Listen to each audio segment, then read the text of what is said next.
So now we look at the labor supply curve, and the supply of labor comes from individuals. So when you're talking about the product market, the supply comes from the firms, but when you're talking labor market, the individuals, the people, they're the ones who supply the labor. Labor supply in an overall market tends to be upward sloping because if there's more, and now remember, this isn't equilibrium, this isn't the people who are working, but this is just at each wage how many people are willing and able to work. So what's going to happen is that as wages go up, it's going to pull more people in who are willing and able to work at that wage, at that level of pay. And the market supply is the supply of all labor of a specific type.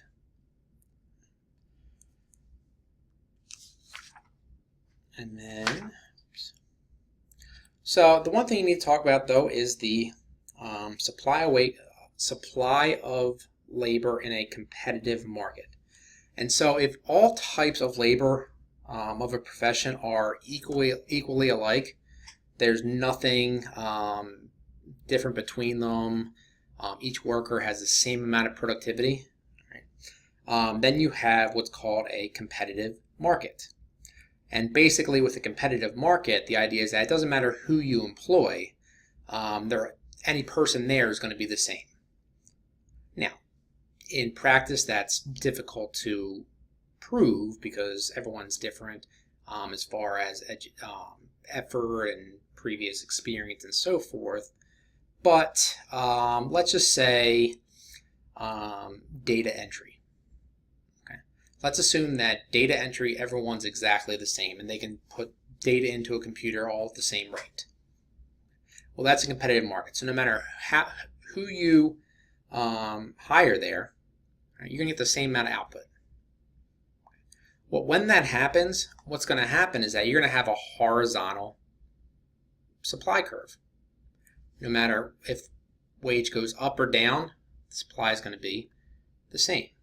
So you have the labor supply in a non-competitive market being upward sloping, and in a competitive market being flat. So now let's talk about, we have the demand and we have the supply. And so now let's talk about wage determination. And let me take this off here for a second. Okay. So what happens, this is just like a product market. And let's say that there is some wage, and we'll say it is, let me bring this up here. Let's do blue. So you have some wage here. Let's say it's WH. And at WH, you have so many labor that are supplied, individuals that are willing and able to work, and a certain number that are demanded. But what you have here is a surplus. Okay, you have a surplus. More people that are supplying labor, willing to supply labor, than there is demanded. Well, if that's the case, all right, so say you're a firm. Say you're paying such a high wage that you have people waiting out the door to get the job. Well, what's going to happen is say, look, you know what? I'm not going to pay them that much. Everyone wants this job so bad, let me lower it. So if that's the case, let's say the wage goes down to this one here, this WL. Well, at this wage, you have more units that are demanded than are supplied. And so you have a shortage.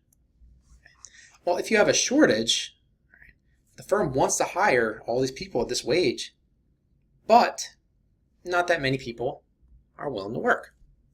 And so just like with the product market, you talk about the invisible hand of the market, same concept applies here.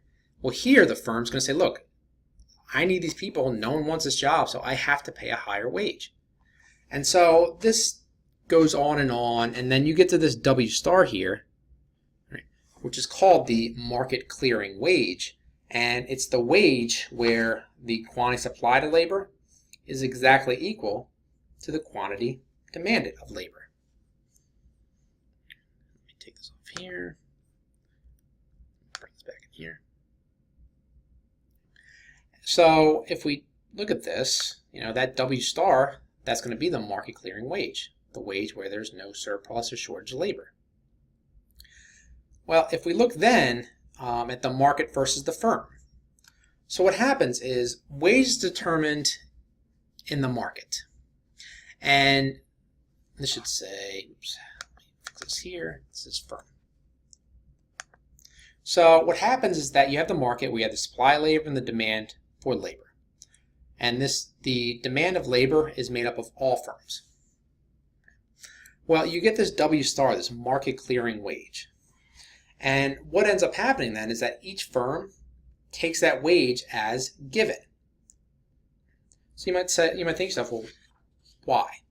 Now this is assuming this is the idea of the competitive labor market. It's where all workers are exactly the same. So let's think about this for a second. So what happens is when you have this perfectly competitive labor market, where all workers are equally the same, and there's a lot of supply, a lot of demand.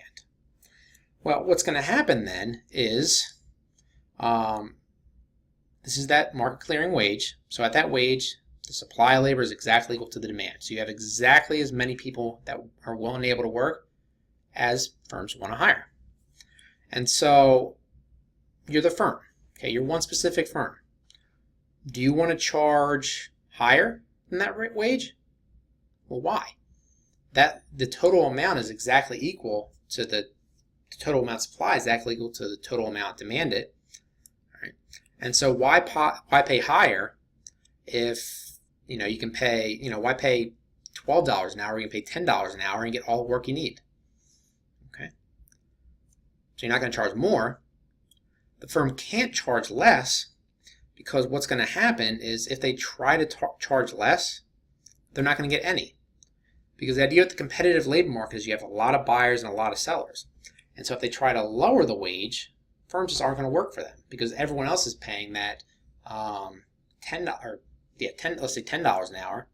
Why should they work for you for $8 an hour? So this is where you have the market versus the firm.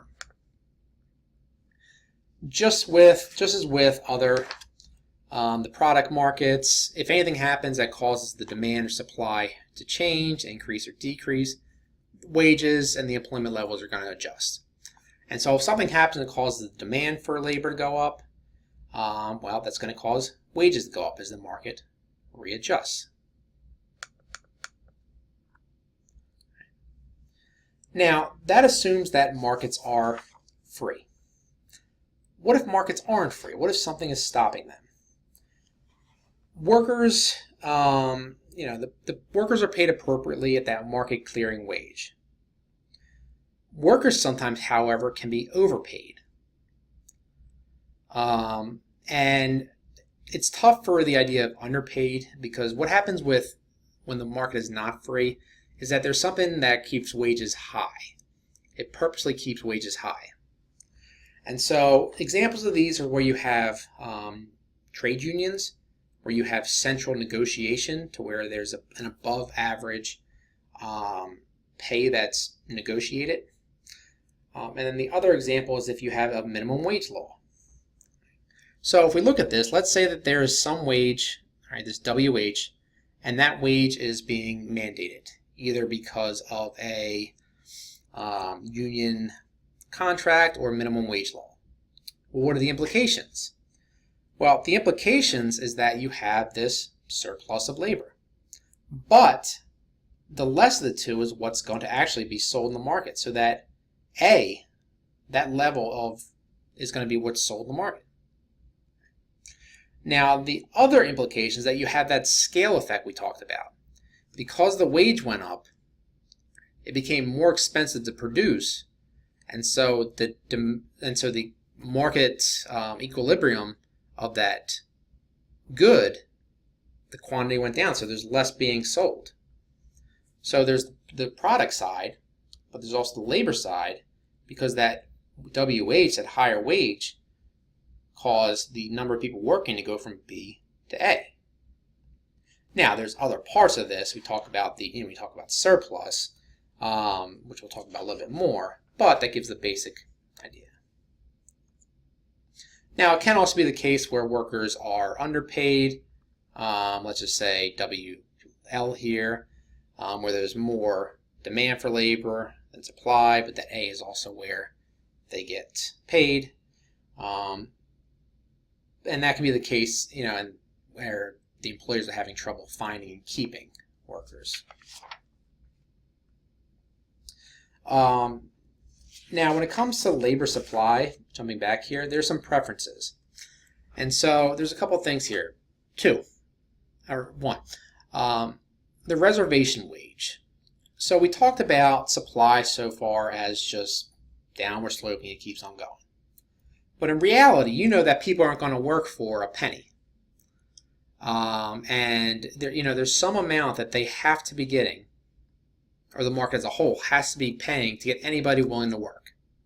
And so the reservation wage is going to be the lowest wage that people are willing to work, which is this WR here.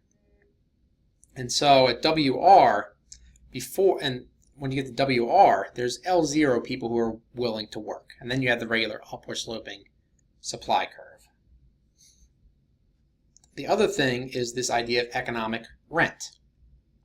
And so economic rent is the amount of the wage above the reservation wage for each individual. So the supply curve is a measure of, at each wage, how many people are willing and able to work.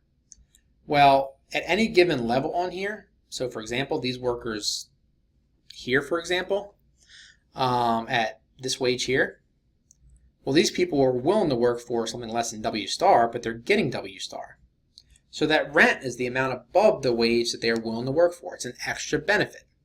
And this is the same as producer surplus, when you think back there. And so that's just another factor to consider when looking at the market.